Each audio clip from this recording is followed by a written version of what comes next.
Welcome back to Vegan Mare. Today we're going to be making Rejeuvelac, the first step in making cultured cheese.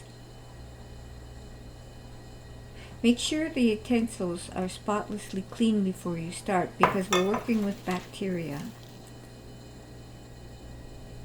We'll be using white quinoa, so pour 1/2 cup of white unsprouted quinoa into a mason jar and cover it with water, about a cup or so. We're just going to be soaking the quinoa, getting it ready to sprout. Now we're going to cover it with some perfectly clean cheesecloth. Fold it into 4 and secure it with an elastic band.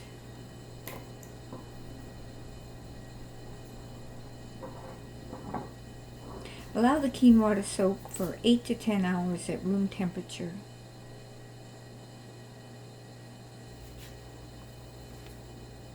After 8 to 10 hours, you can drain off the water. You want to drain as much of the water off as you can so the quinoa isn't soaking in a liquid.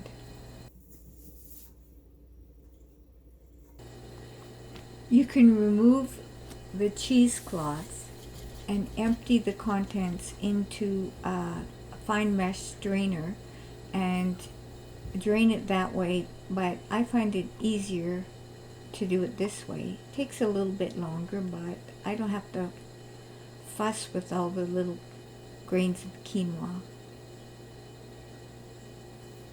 Now we're just going to put it on the counter for 20 to 24 hours and wait for it to sprout. But you have to rinse it every 6 to 8 hours to keep it fresh.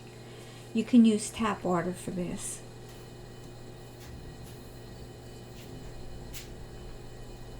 Now we're going to do our first rinse.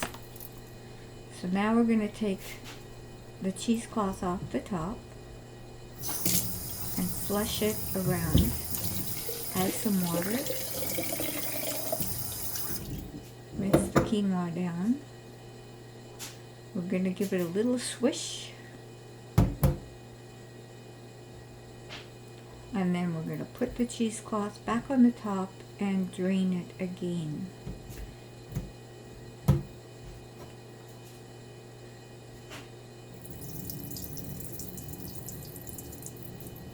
This is going to take a little while. It's not hard. You just have to take the time and get most of the water out.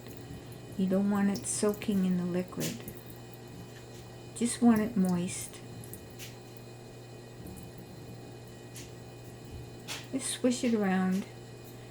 Keep tipping it over.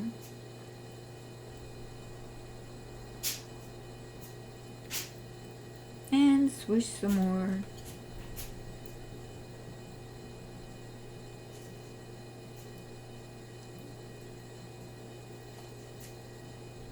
The crackling noise in the background is the fire in the fireplace.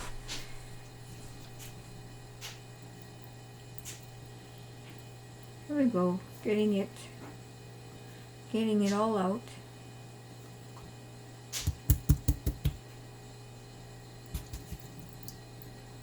And I think there's a few more drops left in there. There we go.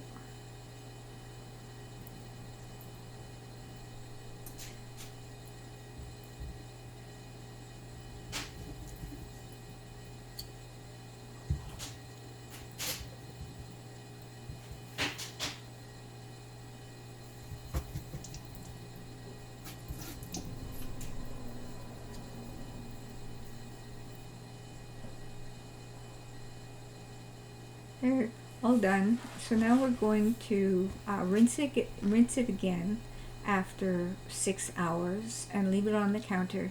And after 22 hours or so, you'll notice little quinoa sprouts, fresh quinoa sprouts, because you rinsed it, kept it clean. It's not musty. So they're all over the place. Little tiny quinoa sprouts.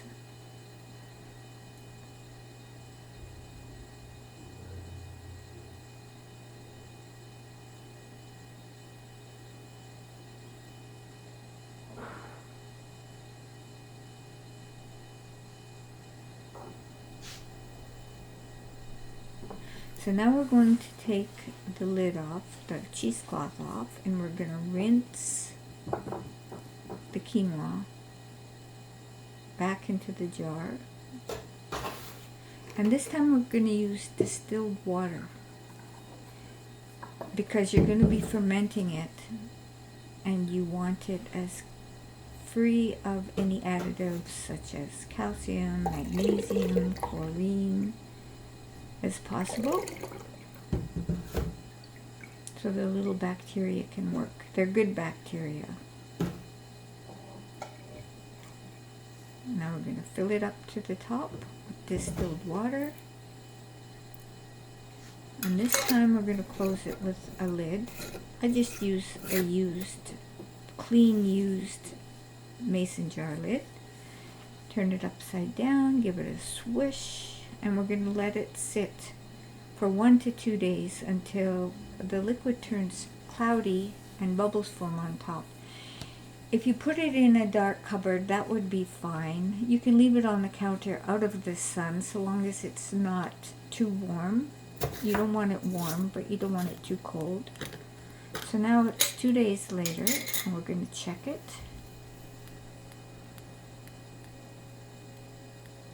As you can see, there's bubbles on the top. And it should smell tangy like sauerkraut, fermented sauerkraut juice.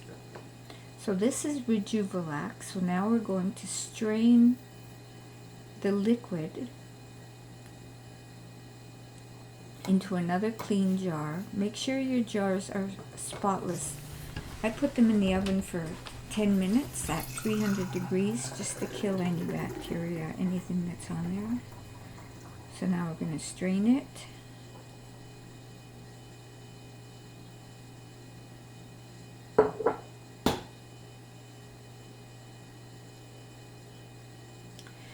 So now you have leftover sprouted quinoa. You can use this again. Just put it in another clean mason jar and fill it up with distilled water. Put a cap on and leave it 1 to 2 days, just like you did the first time. And you can use another batch. You'll get another batch from it. You can replace 1 cup of water with Rejeuvelac when you're making the no cheese sauce for a tangier flavor. Join me in the next video when I use the Rejeuvelac to make a delicious, sliceable vegan cheese.